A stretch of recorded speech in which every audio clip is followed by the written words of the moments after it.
testing aktif, kemudian treatment yang adekuat untuk bagaimana caranya menurunkan angka kesakitan dan kematian yang ada di Kabupaten Aceh Tengah. Satgas Penanganan Corona Aceh Tengah gencar melakukan tracing agresif dan testing aktif guna mengidentifikasi penyebaran COVID-19.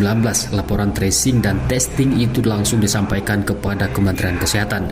Jubir Satgas Corona Yunasri kepada RRI mengaku adanya peningkatan kasus terkonfirmasi pasca tracing dan testing dilakukan secara masif.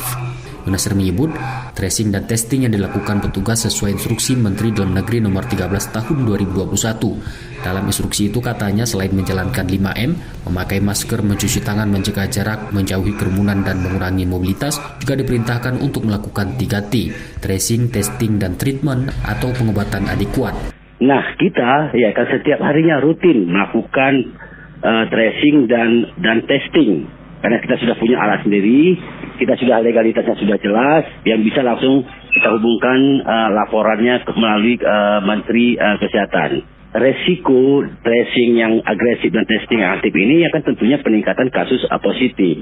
Bagi saya ini tidak ada masalah agar semua baik itu kontak erat ya dan yang ada di Kabupaten Aceh Tengah ini kita lakukan pemeriksaan biar memudahkan kita untuk memblok kasus-kasus COVID-19 di Kabupaten Aceh Tengah.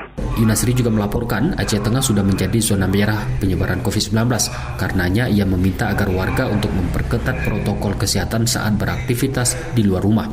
Hingga Kamis malam, Jubir Satgas merilis kasus terkonfirmasi positif di Aceh Tengah 524 orang, 168 dirawat, 335 sembuh, dan 21 orang meninggal dunia. Muhammad Sanusi, RRI Takengon, melaporkan.